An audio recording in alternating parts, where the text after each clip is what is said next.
बस्ता मिला नहीं है। स्कूल भाई का थोड़ा बस्ता पीछे आओ तो। स्कूल का बस्ता मांग कर लिया गया। क्यों? इसलिए कि लालू नीतीश के 35 साल के राज ने बिहार के बच्चों के पीठ से स्कूल का बस्ता हटाकर बोरा बांध दिया है, मजदूरी का बोरा बांध दिया है। तो जन स्वराज की जो सोच है, बिहार के लोगों की गरीबी को खत्म करने का रास्ता है शिक्षा, यानी कि स्कूल का बस्ता। बिहार के लोगों के लिए रोजगार का रास्ता है स्कूल का बस्ता। बिहार में पलायन अगर रोकना है तो उसका रास्ता है स्कूल का बस्ता। इसीलिए जन स्वराज का चुनाव चिन्ह है स्कूल का बस्ता, क्योंकि पढ़ाई से ही लोगों का विकास हो सकता है, पढ़ाई से ही गरीबी दूर हो सकती है।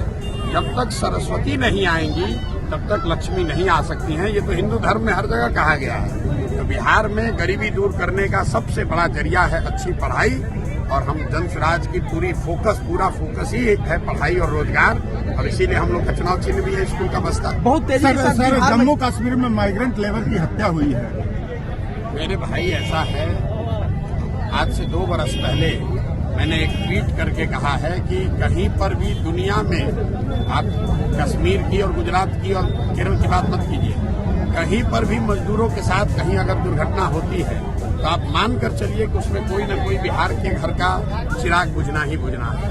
उसमें बिहार का कोई न कोई बच्चा सफर करेगा ही करेगा।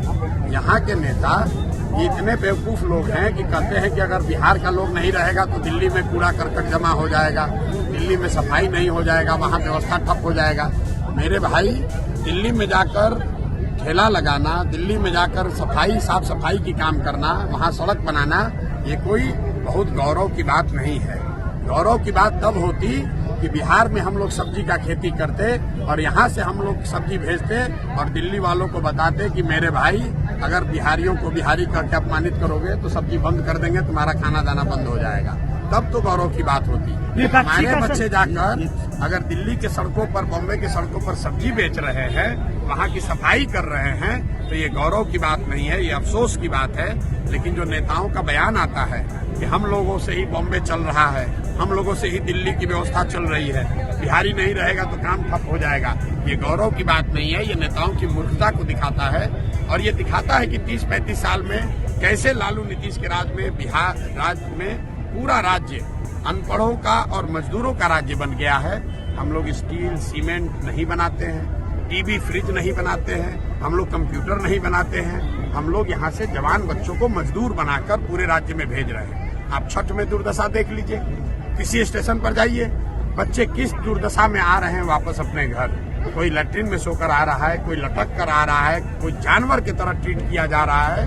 केंद्र में इनकी सरकार है, पटना में नीतीश कुमार बैठा हुआ है। इससे पूछिए एक आदमी को, मांझी जी आपके जो मंत्री हैं, पूछिए कि किस रेलवे स्टेशन पर गया है ये आदमी आज तक एक आदमी का मदद करने के लिए कि बिहार के बच्चों को आने की कम से कम व्यवस्था हो जाए। और ये लोग वोट मांग रहे हैं 30-30 साल से। पीएम मोदी का ट्वीट आया है, पीएम मोदी का ट्वीट आया है जिसमें कहा गया है कि कांग्रेस जो एहसास हो गया है कांग्रेस को कि जो खोखले वादे करते हैं उसको पूरा करना कितना मुश्किल है। अरे भाई ऐसा है, वो पीएम मोदी का मामला, अभी मामला बिहार का है। बिहार में मोदी जी ये बताएं कि बिहार के लिए 12 साल में उन्होंने क्या किया। जो भाजपा के समर्थक हैं, मैंने उनको पिछले 2 साल से खुली चुनौती दे रखी है। भाजपा ने, मोदी जी ने बिहार के लिए कुछ किया या नहीं किया, इस बात को छोड़ दीजिए। मोदी जी ने बिहार के लिए पैसा प्रोजेक्ट दिया कि नहीं, इसको भी छोड़ दीजिए। 12 बरस में मोदी जी ने अगर बिहार के विकास के लिए एक बैठक किया है, एक बैठक, काम नहीं, अगर एक बैठक किया है, वो आप हमको प्रमाण दिखा दीजिए।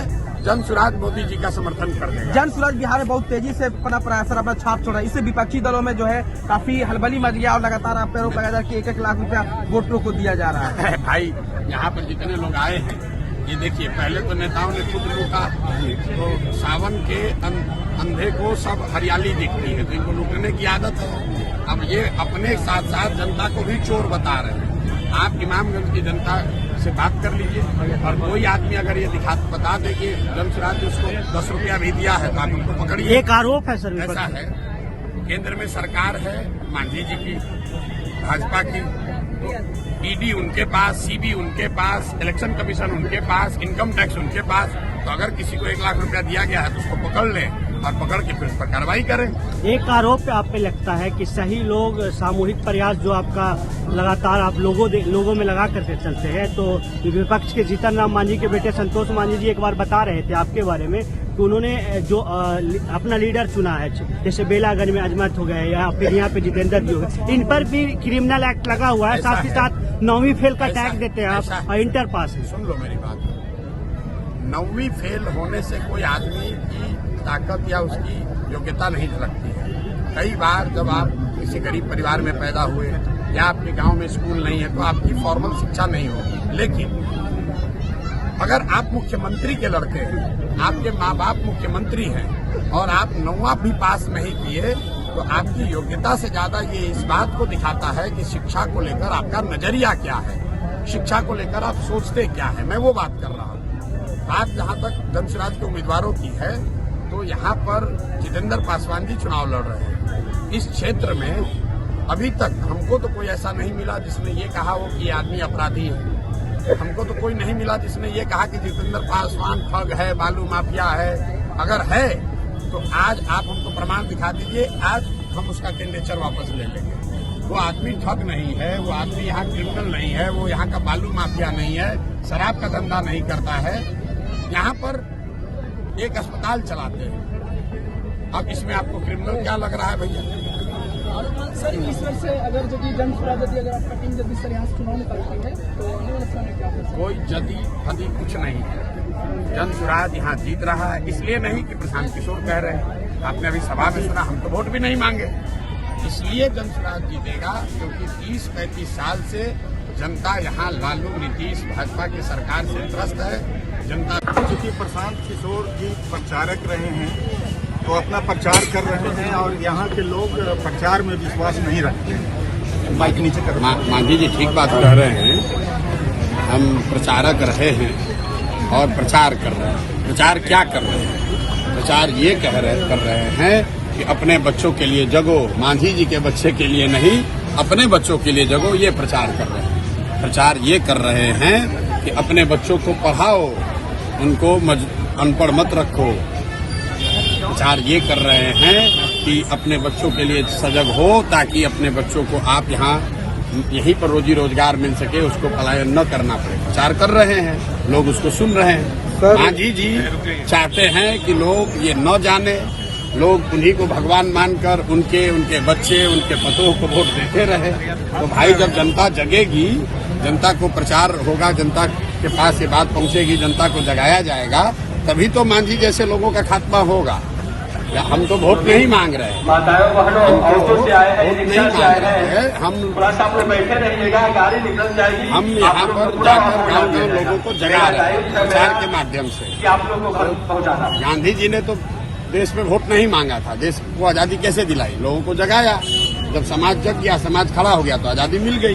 तो उसी तरह जब बिहार के लोग जगेंगे तो प्रचार के माध्यम से ही जगेंगे। सोते हुए लोगों को जगाने के लिए प्रचार तो करना ही पड़ेगा। तो मांझी जी ठीक कह रहे हैं, बेचारे घबराए हुए हैं, अब वो क्या करें, उनकी परेशानी है। अगर आप ये वीडियो YouTube पर देख रहे हैं तो हमारे चैनल को सब्सक्राइब करें और बेल आइकन को दबाना ना भूलें। अगर आप Facebook पर ये वीडियो देख रहे हैं तो हमारे पेज को लाइक करें।